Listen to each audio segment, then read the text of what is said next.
तो अभी हम देख रहे हैं क्या मेडाइवल हिस्ट्री, हम क्या देख रहे हैं अभी हम देख रहे हैं मेडाइवल हिस्ट्री, ठीक है। और इसमें जो बातें यहाँ पर कवर हो रही हैं वो हुई नहीं, ठीक है।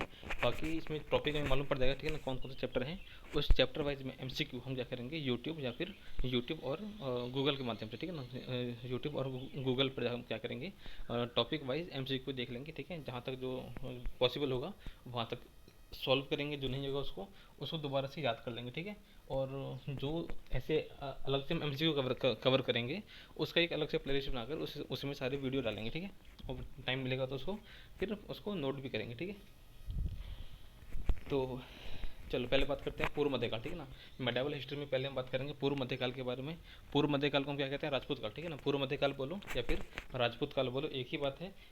उसका टाइम कब से कब तक है, तो 700 ईस्वी से 1200, ठीक है ना। 700 से 1200 ईस्वी तक टाइम है पूर्व मध्यकाल यानी कि राजपूत काल का, ठीक है।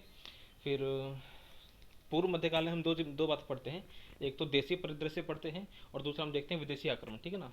पूर्व मध्यकाल में हम दो बातें पढ़ते हैं, एक हम पढ़ते हैं देसी परिदृश्य यानी कि हमारे देश में क्या क्या बातें हुई, ठीक है। और दूसरा हम पढ़ते हैं विदेशी आक्रमण, ठीक है। विदेशी आक्रमण में क्या हुआ, दो, ठीक है ना। विदेशी आक्रमण में दो तरह के आक्रमण हुए थे, एक हुआ था अरब से आक्रमण हुआ था और दूसरा क्या है तुर्क से, ठीक है ना। पहली बार हुआ था अरब से आक्रमण, उसके बाद दूसरी बार हुआ था तुर्क से आक्रमण, ठीक है। तुर्क से दो लोग आए थे, ठीक है ना। तुर्क से दो लोग आए थे आक्रमण करने के लिए, एक आया था अपने महमूद गजनवी, उसके बाद आया था मोहम्मद गौरी, ठीक है ना। महमूद गजनवी और मोहम्मद गौरी, ठीक है। फिर अब देखो, अब बात करेंगे हम राजपूतों की उत्पत्ति के सिद्धांत के बारे में, ठीक है ना।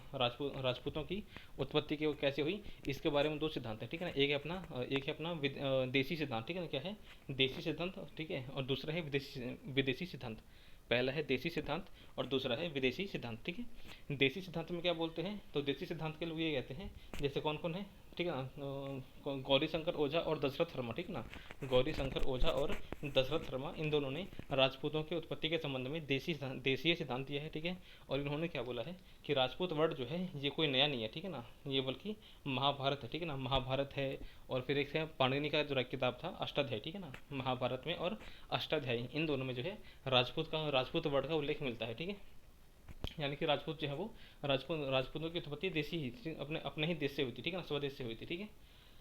फिर इसके बाद राजपूतों की उत्पत्ति के बारे में कुछ विदेशी सिद्धांत भी हैं। और कौन है, कर्नल टॉड, ठीक है ना। कर्नल टॉड ने क्या बोला है, कर्नल टॉड ने क्या है राजपूतों की उत्पत्ति के बारे में विदेशी सिद्धांत दिया है। और कर्नल टॉड ने क्या बोला है, कर्नल टॉड ने बोला है कि शक जो थे, ठीक है ना, शक सीथियन, ठीक है ना, शक शासक थे ना, शक शक सीथियन हून इन, ठीक है ना, इन लोगों से, ठीक है ना, इन लोगों से जो है राजपूतों का उत्पत्ति हुआ था, ठीक है ना। और इसका तर्क क्या देते हैं वो, देखो राजपूत भी क्या करते हैं उसका हथियारों की पूजा करते थे।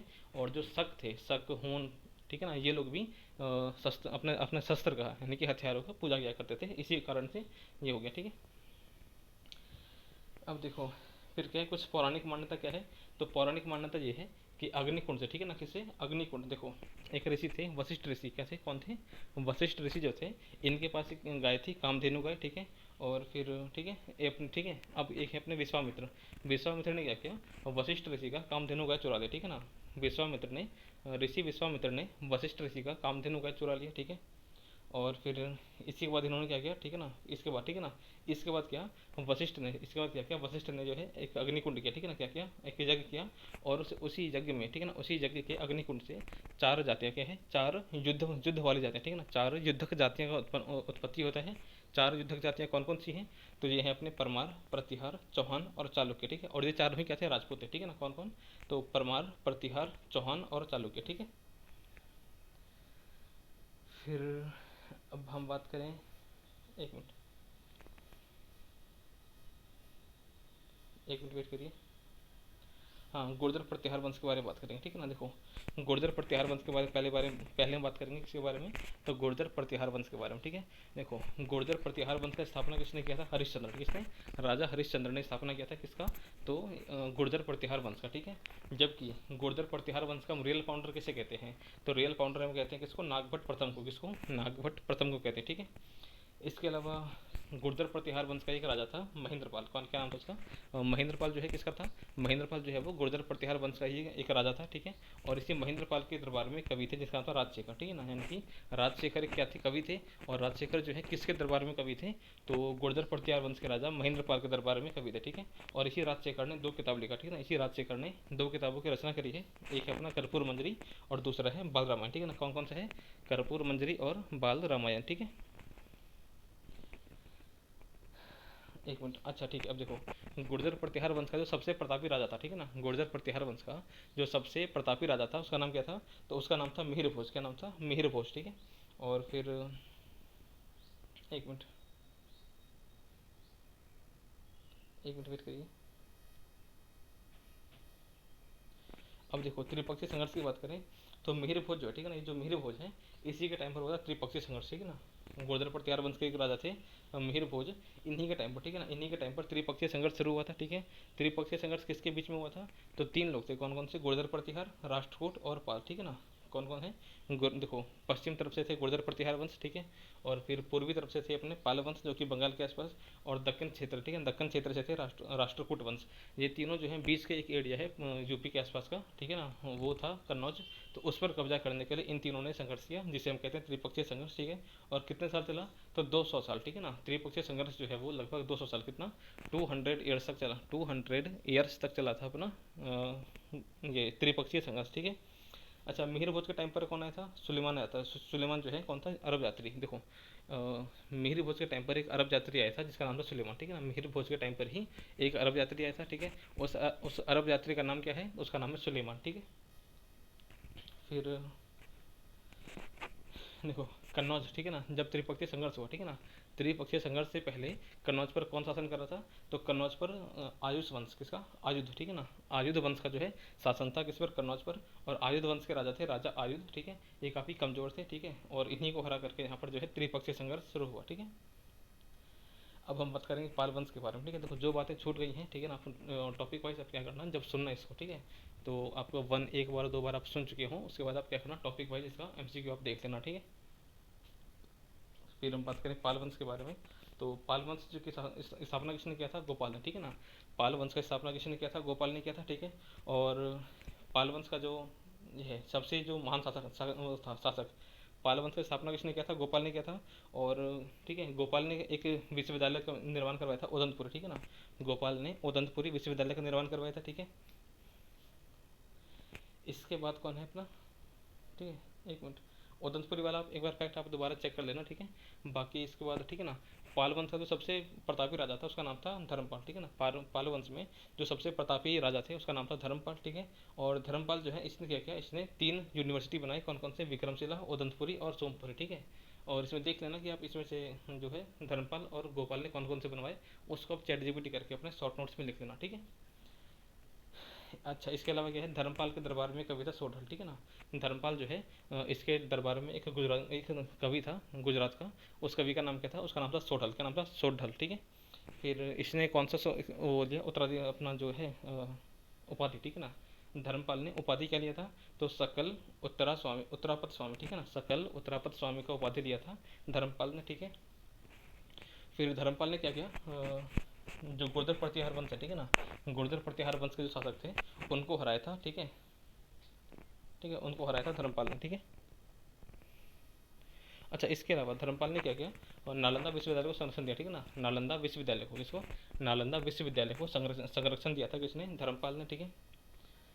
फिर इसके बाद हम धर्मपाल के बाद आया था अपने देवपाल, ठीक है ना। देवपाल ने क्या किया, गुर्जर प्रतिहार वंश में, सॉरी, त्रिपक्षीय संघर्ष में गुर्जर प्रतिहार को हराया, ठीक है ना। देवपाल ने भी त्रिपक्षीय संघर्ष में गुर्जर प्रतिहार वंश को हराया था, ठीक है। और इसके अलावा जो है अच्छा, अपना दक्षिण पूर्व एशिया, ठीक है ना, दक्षिण पूर्व एशिया जो है यहाँ पर शैलेंद्र वंश के शासक थे, ठीक है ना। दक्षिण पूर्व एशिया में शैलेंद्र वंश के शासक थे, और इनसे काफ़ी अच्छे संबंध बना के रखा था किसने? देवपाल ने, ठीक है ना। यानी कि देवपाल और शैलेंद्र वंश के शासक, इन दोनों के बीच काफ़ी अच्छे संबंध थे, ठीक है। इसके बाद एक राजा बना था महीपाल, ठीक है ना। महीपाल की बात करें तो महीपाल ने क्या किया, देखो, महीपाल के टाइम पर चोल वंश के राजा थे राजेंद्र चोल, उन्होंने आक्रमण किया, ठीक है ना। यानी कि चोल वंश के राजा जो थे राजेंद्र चोल, इन्होंने इन्होंने पाल वंश पर अटैक किया था, ठीक है। और जिस टाइम उन्होंने पाल वंश पर अटैक किया था उस टाइम पर पाल वंश के राजा कौन थे? तो पाल वंश के राजा थे महीपाल, कौन थे? महीपाल, ठीक है। और फिर राजेंद्र चोल ने महीपाल को हरा करके जो है इस क्षेत्र को जीत लिया। और इसके बाद जो है राजेंद्र चोल ने एक उपाधि लिया था, किसका? गंगई कोंड का, किसका? गंगई कोंड का उपाधि लिया था, ठीक है। इसके बाद हम बात करेंगे राष्ट्रकूट वंश के बारे में, ठीक है। देखो, राष्ट्रकूट वंश जो है इसका स्थापना किसने किया था? दंती दुर्ग ने, ठीक है ना। राष्ट्रकूट वंश का स्थापना किसने किया था? दंती दुर्ग ने किया था। कहाँ पर किया था? तो दक्कन क्षेत्र में, ठीक है ना, दक्कन के क्षेत्र में राष्ट्रकूट वंश का स्थापना किया था, ठीक है। फिर राष्ट्रकूट वंश का राजधानी किसे बनाया? तो मान्यखेत को, ठीक है ना। राष्ट्रकूट वंश का राजधानी किसको बनाया था? तो मान्यखेत को बनाया था, ठीक है। फिर एक मिनट। अच्छा देखो, राष्ट्रकूट वंश के एक राजा थे अमोघवर्ष, ठीक है। राष्ट्रकूट वंश के एक राजा थे अमोघवर्ष। ये जो है ये कौन थे?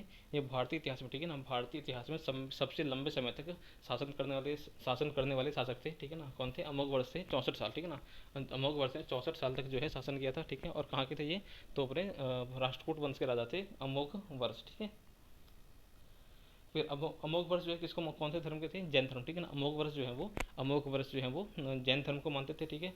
और इनके दरबार में एक कवि था, ठीक है ना। इनके दरबार में एक कवि था जिसका नाम था एक मिनट। अच्छा, ये जैन धर्म को मानते थे। इसके अलावा अमोघवर्ष अपने आप में कवि भी थे, ठीक है ना। जैन धर्म को तो मानते ही थे, इसके अलावा खुद कवि थे, ठीक है ना। अमोघवर्ष खुद ही क्या थे? कवि थे। और इन्होंने क्या किया? किताब लिखा था कवि राजमार्ग, ठीक है ना। किस भाषा में? कन्नड़ भाषा में, ठीक है ना। यानी कि अमोघवर्ष ने कन्नड़ भाषा में कवि राजमार्ग, ठीक है ना, कवि राजमार्ग नाम के ग्रंथ का रचना किया था, ठीक है। एक मिनट। इसके बाद हम बात करेंगे चौहान वंश के बारे में, ठीक है। देखो, चौहान वंश का स्थापना किसने किया था? वासुदेव, ठीक है ना। चौहान वंश का स्थापना किसने किया था? वासुदेव ने किया था, ठीक है। और चौहान वंश का जो सबसे सबसे प्रतापी राजा था वो कौन था? ये था अपना पृथ्वीराज चौहान। कौन थे? पृथ्वीराज चौहान जो है वो चौहान वंश के सबसे प्रतापी राजा थे, ठीक है। फिर पृथ्वीराज चौहान का झगड़ा किससे था? तो गहरवाल के जयचंद, ठीक है ना। देखो, कन्नौज क्षेत्र में क्या था? कन्नौज क्षेत्र में शासन कर रहे थे कौन? अब तो कन्नौज क्षेत्र में गहरवाल वंश का शासन था, ठीक है। और इस गहरवाल वंश के जो राजा थे उसका नाम था जयचंद, ठीक है। क्या नाम था? जयचंद। और अपने पृथ्वीराज चौहान जो है इनका झगड़ा था किससे? इनका पॉलिटिकल झगड़ा था अपने इस जयचंद से, ठीक है। फिर देखो, इसके बाद क्या है? चंदावर का वॉर, ठीक है ना, 1194, ठीक है ना। देखो, वो तराइन का जो वॉर वगैरह है वो सब हमने कवर कर रखा है, उसको आप एमसीक्यू के माध्यम से रिवाइज कर लीजिएगा, ठीक है। चंदावर का वॉर जो है ये भी ठीक है, 1194 कब हुआ था? 1194 में हुआ था, ठीक है। किसके बीच में हुआ था? तो मोहम्मद गौरी और जयचंद के बीच में हुआ था। कौन जीता? तो गौरी जीत गया और जयचंद हार गया, ठीक है। और जयचंद जो है वो मर गया, ठीक है। तो अभी तक रखते हैं, ठीक है, बाकी नेक्स्ट पार्ट में कवर करेंगे।